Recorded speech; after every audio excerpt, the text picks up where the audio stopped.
पक्ष विपक्ष देख रहे हैं आप और मैं हूं आपके साथ वक्ता दुबे। आज बात होगी बीजेपी के नेतृत्व वाले एनडीए को रोकने के लिए कई विपक्षी दलों ने बड़े अरमानों के साथ मिलकर इंडिया गठबंधन बनाया था और दावा किया था कि विपक्षी गठबंधन लोकसभा चुनाव में बीजेपी की हवा को टाइट कर देगा। हालांकि वर्तमान में जो परिस्थितियां बन रही हैं उससे तो यही लग रहा है कि खुद विपक्षी गठबंधन की हवा निकल रही है। मध्य प्रदेश चुनाव में सीट बंटवारे को लेकर कांग्रेस और समाजवादी पार्टी के बीच शुरू हुआ झगड़ा देश के सबसे बड़े सियासी प्रदेश यानी कि उत्तर प्रदेश तक पहुंच गया।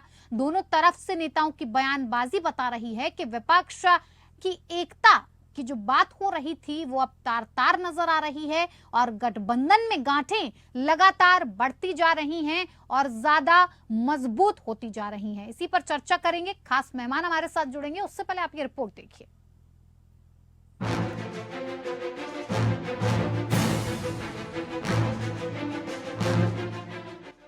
मध्य प्रदेश की सियासी जमीन से कांग्रेस और समाजवादी पार्टी के बीच पड़ी दरार हर दिन के साथ गहरी होती जा रही है। एमपी विधानसभा चुनाव में सीट बंटवारे को लेकर दोनों दलों में खींचतान की जो स्थिति बनी उसका असर उत्तर प्रदेश तक दिखाई देने लगा।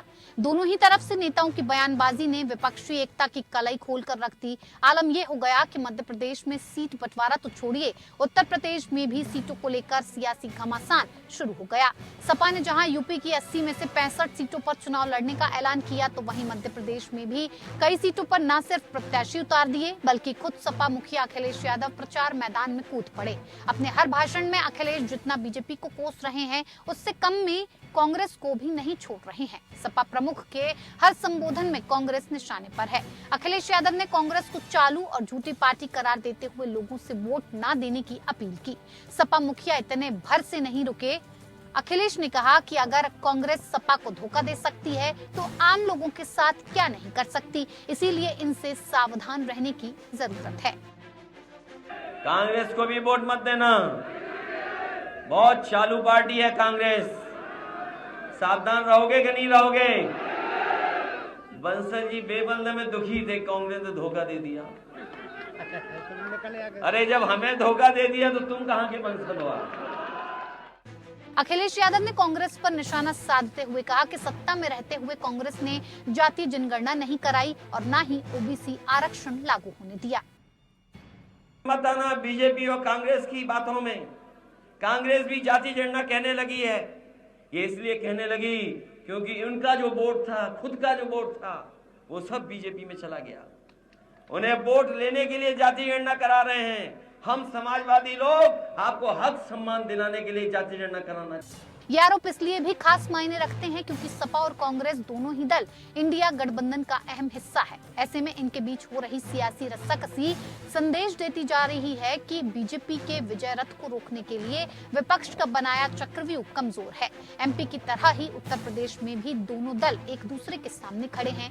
आलम यह है कि एक दूसरे के नेताओं को अपने पाले में लाने की जुगत में भी कांग्रेस सपा दिखाई दे रहे हैं। लखीमपुर से 4 बार के लोकसभा और 1 बार राज्यसभा सांसद रहे सपा महासचिव रवि वर्मा को कांग्रेस ने अपने साथ कर लिया। गठबंधन में है और हम लोग गठबंधन में मिलकर चलेंगे। आप देख रहे हैं कि हमारे साथ में पूरे जिले से सैकड़ों तादाद में साथी आए हुए हैं, तो गठबंधन कहीं नहीं जा रहा। मैंने तो ये संदेश दिया है, अभी भी बीमारी को दूर कर लीजिए, बड़ा ऑपरेशन करने का वहां पर जरूरत है। तो सबका स्वाभाविक है कि आज पीढ़ियों से जो लोग कांग्रेसी रहे हमारे परिवार में आ रहे हैं, हम सब लोग उनका स्वागत कर रहे हैं और सभी लोग आज खुश हैं, प्रसन्न हैं कि हमारा जो परिवार जो पीढ़ियों से था वो हमारे साथ आया है और हमारे साथ आ रहे हैं। स्वागत। जब उनको हक देने की बात आती है, अधिकार देने की बात आती है तो कांग्रेस वो भाजपा की तरह अपना चरित्र दिखाती है। इसलिए आदरणीय अखिलेश यादव जी ने कहा कि जो भाजपा है वही कांग्रेस है, जो कांग्रेस है वही भाजपा है। मध्य प्रदेश में समाजवादी पार्टी को उसका हक नहीं मिला और राजस्थान में अब आरएलडी को कांग्रेस उनका हक नहीं दे रही है। तो समाजवादी पार्टी, भारतीय जनता पार्टी और कांग्रेस में कोई फर्क आप नहीं समझ। मध्य प्रदेश से शुरू हुई इस जंग की कहानी उत्तर प्रदेश पहुंची तो बीजेपी ने भी सपा और कांग्रेस पर हमला बोला। बीजेपी के नेता लगातार कहते नजर आ रहे हैं कि अपने स्वार्थ की सिद्धि के लिए कांग्रेस और सपा ने गलबैयां तो की, लेकिन अब एक दूसरे का गला दबाते नजर आ रहे हैं। समाजवादी पार्टी के बारे में, कांग्रेस पार्टी के बारे में सब जानते हैं। जब कांग्रेस पार्टी का अस्तित्व कोई उत्तर प्रदेश में नहीं है, जिस पार्टी के राष्ट्रीय नेता अपनी पार्लियामेंट की सीट भी नहीं बचा सके, उस पार्टी में कोई आए जाए, क्या फर्क पड़ना है भारतीय जनता पार्टी को? करे हैं अदावत भी वो इस अदा से लगे हैं कि जैसे मोहब्बत करे हैं। किसी शायर की ये चंद लाइनें कांग्रेस और समाजवादी पार्टी के उस सियासी रिश्ते पर बिल्कुल सटीक बैठती हैं जिसका आगाज जितना असमंजस भरा था और जिसका अंजाम भी उतना ही असमंजस भरा है। बीजेपी को रोकने की कसम के साथ विपक्षी दलों ने मिलकर इंडिया गठबंधन तो बना लिया, लेकिन भरोसे और प्रतिबद्धता की कमी के कारण अब ये अलायंस टूटता और बिखरता नजर आ रहा है। उत्तर प्रदेश में अखिलेश, बिहार में नीतीश तो बंगाल में ममता गठबंधन में होकर भी सबके निशाने पर कांग्रेस है। Bureau report, AP news.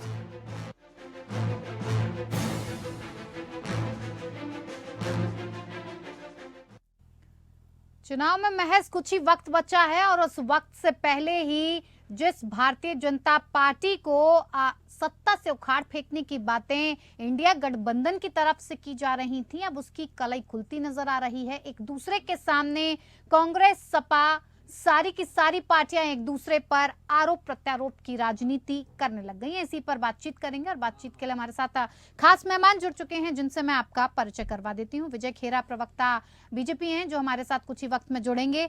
Munna Khan, नेता कांग्रेस, हमारे साथ जुड़ चुके हैं। बहुत स्वागत है सर आपका। अशोक यादव, जो कि प्रवक्ता हैं सपा के, वो हमारे साथ जुड़ चुके हैं। आपका भी बहुत बहुत स्वागत है। शुरुआत अशोक जी आप ही के साथ करते हैं।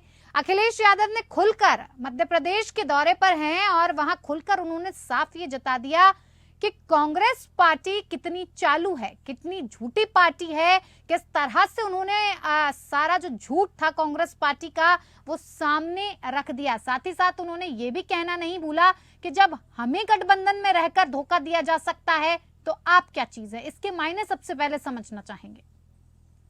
वक्ता जी देखिए, वहाँ पे जहाँ की बात आप कर रहे हैं मध्य प्रदेश की, वहाँ पे समाजवादी पार्टी कांग्रेस के सामने खड़ी है, उसके विरोध में खड़ी है और चुनाव लड़ रही है कांग्रेस पार्टी के खिलाफ।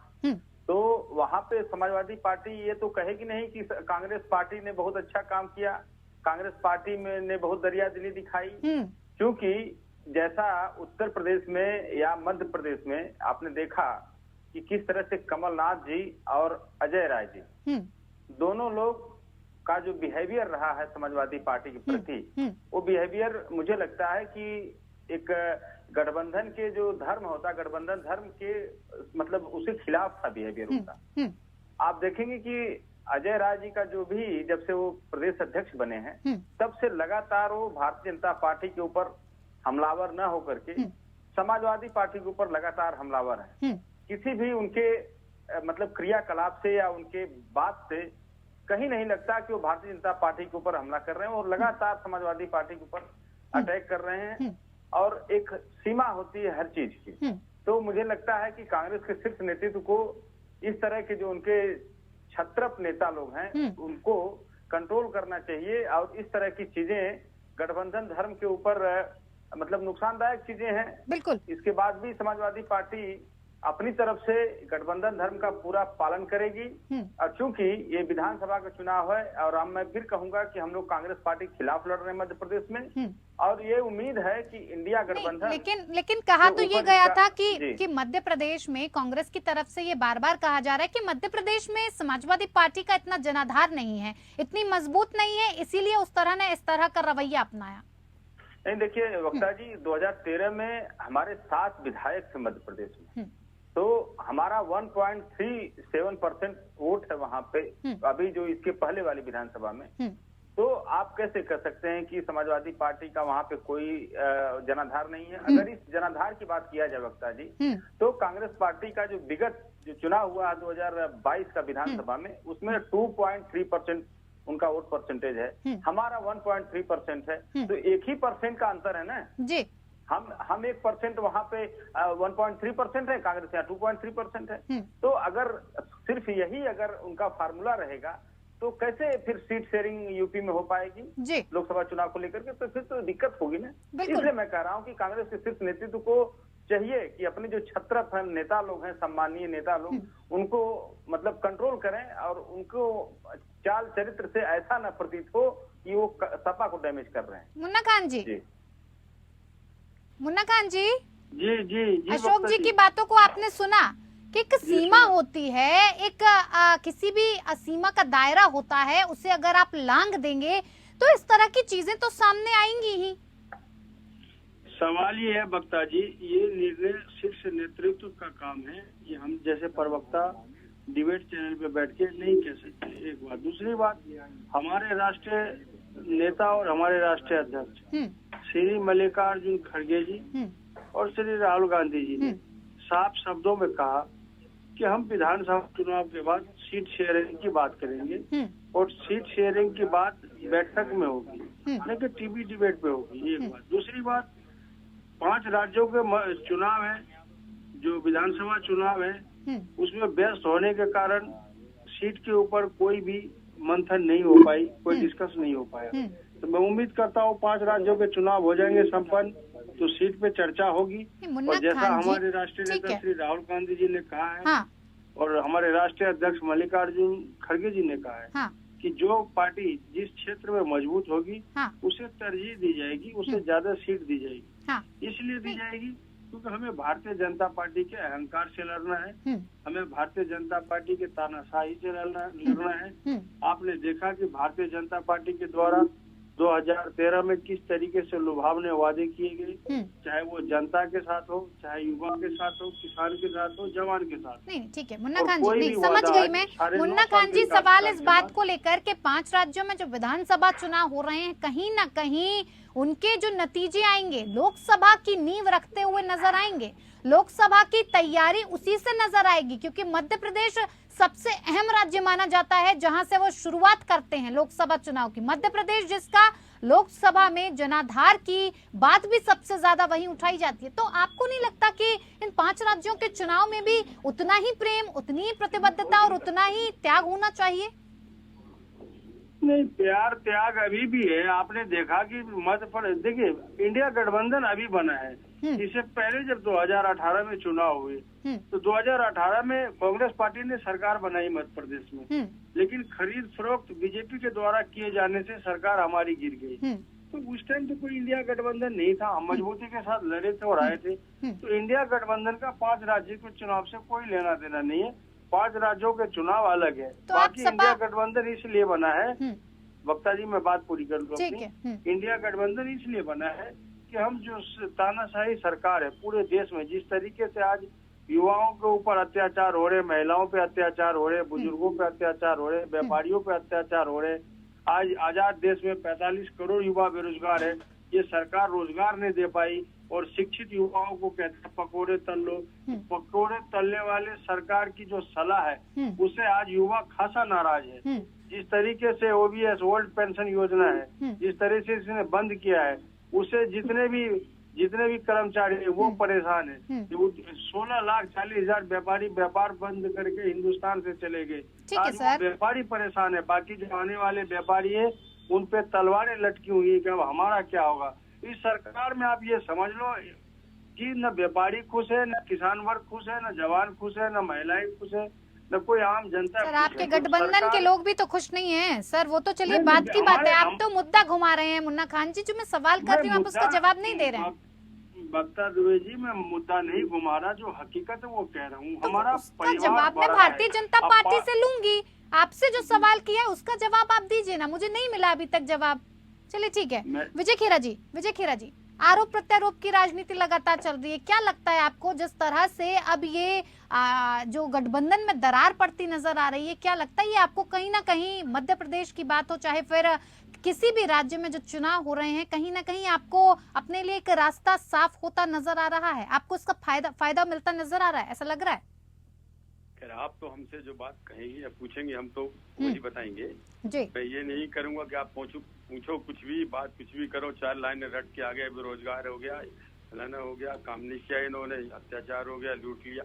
इनके पास दूसरा कोई काम नहीं है, ना उसके प्रमाण है, ना कोई इनके पास इतिहास है, रटी हुई नहीं। एनीवे, अच्छा, जहाँ तक इसका अभी का सवाल है, जो पार्टी एक दूसरे के लिए ये कहे कि ये धोखेबाज है, पब्लिक मीटिंग में अखिलेश कह रहे कांग्रेस पार्टी धोखेबाज है, अच्छा, और इनके खड़गे जी क्या कह रहे हैं, अभी इन्होंने कहा, प्रवक्ता ने, कांग्रेस प्रवक्ता ने खुद ही कहा कि जहां जो ताकतवर होगा उसको सीटें दी जाएंगी, ज्यादा दी जाएंगी। हाँ। इन दो बातों के नतीजे साफ ही समझ में आता है, साफ समझ में आता है। एक बात तो ये कि इनको उत्तर प्रदेश में मुश्किल से एक सीट मिली लोकसभा में। इसका मतलब ये 1 या 2 सीटों पे लड़ेगी कांग्रेस, क्योंकि वहां तो वो स्ट्रांग है, ये तो कमजोर है। अगर इस हिसाब से चलेंगे, अगर कांग्रेस को 2 सीटों पे तसल्ली है, 4 पे तसल्ली है, तो ठीक, अच्छी बात है, तो इनका चौपटा रखा ही है। अब रहा मध्य प्रदेश का, मध्य प्रदेश में इनके पास 1 विधायक था, ये 6 मांग रहे थे। कांग्रेस ने इस लायक भी इनको नहीं समझा कि इन्हें 6 सीटें दे दें, इस लायक नहीं समझा कि 6 दे दें। तो इससे इनकी, हम नहीं कह रहे कि समाजवादी पार्टी 0 है मध्य प्रदेश में। आपने कहा, चलिए आपकी भी मत मानो, पर कांग्रेस की तो मानो, जो वहाँ चुनाव लड़ रही है, जो मुख्य विरोधी पार्टी है, जो उन्हें 5 सीटें देने को तैयार नहीं है। अखिलेश के हाथ जोड़ने पर उनने कह दिया अखिलेश वकलेश हम जानते नहीं। कांग्रेस ये कह रहे वो महाधोखेबाज पार्टी है। कल तक कह रहे थे, तब भी समझ में आ रहा था, जब तक गठबंधन नहीं हुआ था या छूट जाता। अब भी कह रहे, जब चुनाव सर पर है, ये कह रहे कांग्रेस को वोट मत दो, वो धोखेबाज पार्टी है। जरा सुनिए बात, मतलब आप भाजपा के दे दो वोट, हमें तो दो, लेकिन ठीक है, लेकिन कह रहे कांग्रेस को वोट मत दो। नहीं, भी बोला समाजवादी पार्टी तो आप पे भी आरोप लगा रही है, कह रही है अब तो आप भी, भाजपा भी वही भाषा बोल रही है जो कांग्रेस पार्टी बोल रही थी। जनगणना कराने की बात अब आप करने लग गए हैं। अब पहले कांग्रेस ने पलटा मार लिया, तब आप भी इसी लाइन पे चल रहे हैं। देखिए, हमने पहले कहा था, हम जनगणना की उस सीमा को पसंद करते हैं जो हित में है। हम उसको नहीं करते हैं जो वोटों की राजनीति के लिए करना चाहते हैं। हालांकि उसमें भी उनकी भारी पराजय हो गई है, क्योंकि हमने आपसे बता दिया, जिन्होंने जनगणना कराई है उसके 2 मुद्दे हैं। आप ओबीसी के पीछे, कोटे के पीछे लगे थे। मेन मुख्य जो था, चाहे वो लालू यादव हो, चाहे अखिलेश यादव हो या नीतीश कुमार हो, कि ये वो ओबीसी वोट, अब ओबीसी वोट में सवाल आ गया ना जाति की जनगणना में, कि अब यादव कितने हैं, क्या उनको उस हिसाब से मिलेगा? नीतीश कुमार की पार्टी के कितने लोग हैं उनकी जाति के, लल्लू यादव के, अगर इस हिसाब से तुम्हें चलना है तो 4 मिलेंगे और पिछड़ों को मिल जाएंगे 50%, तो उसमें कोई नुकसान नहीं है। लेकिन पिछड़ों की जो हमने बात की थी, तो पार्लियामेंट से मुलायम सिंह जी भाग गए थे। अब हम पिछड़ों की बात कर रहे हैं तो इनको तकलीफ हो रही है ये, क्योंकि पिछड़ों को देना नहीं चाहते हैं। हम ओबीसी में पिछड़ों को देंगे, एक नई जमात है वो, और उनको मिलना चाहिए, क्योंकि तो अगड़े हो चुके, सब मुख्यमंत्री रह गए, कोई 6-6 साल के, उनके बेटे, उनके भतीजे, उनके चाचा, सब मंत्री रह गए, तो इन्हें तो अब कुछ चाहिए नहीं, उनका अधिकार मिलना चाहिए। यही मुसलमानों की तुष्टीकरण में किया कांग्रेस ने सफल है, और उनके बच्चों को बेचारे आज भी घूम रहे हैं जो पिछड़े हैं, उनका रोटी का इंतजाम है। हम पसमानदा मुसलमानों की बात करते हैं तो इन्हें तकलीफ हो गई है। तो लड़ाई में तो कहीं ये चुनाव में रहते लगते ही नहीं है। बराबरी का भी सौदा हो तब भी बात है, ये तो कहीं नहीं लग रहा है। मुन्ना खान जी, सपा साफ साफ कह रही है, अगर ये सपा पार्टी को धोखा दे सकती है कांग्रेस, तो आम जनता के साथ क्या करेगी? इस पर तो बिल्कुल भरोसा न करें। और जब ऐसी बात बिल्कुल खुले मैदान में, खुले मंच से जनता को संबोधित करते हुए ये संदेश दिया जाए कि कांग्रेस पार्टी इस लायक नहीं कि मध्य प्रदेश में उसकी सरकार बनाई जाए, और सावधान रहने की जरूरत है, इतनी बड़ी धोखेबाज है। वोट मत दो, ये बोल रहे हैं कांग्रेस को वोट मत। देखिए, कांग्रेस पार्टी धोखेबाज पार्टी नहीं है, कांग्रेस पार्टी का एक इतिहास रहा है। हाँ। और सवाल किसी भी टीका टिप्पणी से बचूंगा, क्योंकि हमारे वो सहयोगी हैं। हाँ। बाकी रही अगर कुछ बात और विवाद की, तो मैं समझता हूँ अगले मीटिंग में विचार विमर्श करके इन बातों पे तरजीह दी जाएगी, और इन बातों पे जरूर बात की जाएगी कि इंडिया गठबंधन की जो विचारधारा थी, जो पार्टी लाइन के खिलाफ बातें हैं, तो वो क्यों कही जा रही है। इससे जनता में कहीं न कहीं एक गलत मैसेज जा रहा है, जो कि हमारे लिए नुकसानदेह है। बिल्कुल, हम चुनाव में उतरेंगे तो हम एक भरोसे के साथ उतरेंगे। हमें छल कपट की तो आदत है नहीं, और हम बात करेंगे छल कपट की। उन्होंने कहा कि आप जब सरकार में थे तब आपने जातीय जनगणना भी नहीं कराई, ना ही ओबीसी आरक्षण को लागू होने दिया। उसके बाद आपके साथ गठबंधन में है, अगर इतने बड़े आरोप लगा रहे हैं तो कहीं ना कहीं तो असंतुष्ट होंगे। आपकी तरफ से ऐसा कुछ तो किया जा रहा होगा कि समाजवादी पार्टी हो, चाहे बिहार में बैठे नीतीश कुमार हो, चाहे फिर बंगाल की ममता बनर्जी हो, इतना ज्यादा क्यों टारगेट कर रहे हैं कांग्रेस पार्टी को? वक्ता जी, हम सरकार में थे तो ये काम नहीं किए, सरकार में थे तो वो काम नहीं किए, इसीलिए तो हम सरकार से 10 साल बाहर है। और हमने कुछ सीखा है। हमने ये सीखा है कि जनता के जो अधूरे काम थे वो पूरे करने हैं। इसलिए तो नारा दे रहे हैं कि एक देश में जो जितने भी युवा हैं कोई बेरोजगार नहीं होगा कांग्रेस के शासनकाल में। अगर कांग्रेस की सरकार बनती है तो सबसे पहले जितने बेरोजगार युवा हैं उनको रोजगार देने का काम, जो भी पीड़ित किसान है उसे उसकी समस्या से निपटाने का काम, जो भी व्यापारी बंधु है, जो गब्बर सिंह टैक्स है, जो जीएसटी इन्होंने लगाया है, जो आज तक व्यापारी समझ नहीं पाए, उसमें सुधार करने, करेक्शन करने का काम कांग्रेस पार्टी करेगी। ठीक है, कांग्रेस पार्टी खुशहाली लाएगी। जिस तरीके से 70 साल से आज लोगों से पूछिए, लोगों के दिल पे हाथ रख के पूछिए वक्ता जी, क्या कांग्रेस के शासन में खुशहाल थे या भारतीय जनता पार्टी के शासनकाल में खुशहाल है? वो तो अब अभी जनता हमारे लिए तो बेहतर कांग्रेस थी। जनता बताएगी आने वाले वक्त में। अशोक जी, उत्तर प्रदेश में साफ हो गया। विजय खेरा जी, आऊंगी मैं आपके पास। अशोक जी, आपने सुना किस तरह से कांग्रेस पार्टी अपनी बात को रखने की कोशिश कर रही है, लेकिन ये भी नहीं भूलना चाहिए कि कांग्रेस पार्टी के ही प्रदेश उपाध्यक्ष मानक अग्रवाल ने साफ साफ कहा कि इस तरह से सपा पार्टी की जो मर्यादा है उसे न लांघा जाए, अपनी हद में रहा जाए। किस तरह की हद दिखाने की कोशिश हो रही है आपको, और क्या वो आप उस हद को आप स्वीकार करेंगे? देखिए वक्ता जी, ऐसा है कि इस तरह की जो बयानबाजी है, मुझे लगता है कि इस तरह की चीजें जो है कांग्रेस के शीर्ष नेतृत्व को इस पे रोक लगानी चाहिए। क्योंकि आगामी जो चुनाव है वो बहुत बड़ा चुनाव है, और वो चुनाव इस देश के लोकतंत्र के लिए आखिरी चुनाव है। मैं स्पष्ट बता दूं, क्योंकि जो व्यवस्था इस सरकार के द्वारा दी जा रही है, मुझे नहीं लगता कि 2024 के बाद लोकतांत्रिक व्यवस्था इस देश में लेश मात्र भी बचेगी। इसलिए हम लोगों को छोटे मोटे विवाद को सबसाइड करके एक बड़े मिशन के साथ, बड़े दिल के साथ 2024 की तैयारी करना चाहिए। तो सर वो बड़ा दिल ही तो नहीं दिख रहा, ना समाजवादी पार्टी की तरफ से, ना कांग्रेस की तरफ से, ना नीतीश कुमार की तरफ से, ना ममता बनर्जी की तरफ से। कोई अपने राज्य के साथ क्यों खिलवाड़ करना चाहेगा? वक्ता जी देखिए, समाजवादी पार्टी के राष्ट्रीय अध्यक्ष माननीय अखिलेश यादव जी ने भी 2-3 दिन पहले बयान दिया था कि हम गठबंधन धर्म को निभाने के लिए सबसे मजबूती, ये मतलब स्थिति में हमेशा रहते हैं, हमेशा सबसे मजबूत कंडीशन में हम अपने आप को रखते हैं। गठबंधन धर्म हमारी वजह से खतरे में न आए। एक तरफ से ताली तो नहीं बजती है अशोक जी, एक तरफ से ताली कैसे बजाएंगे?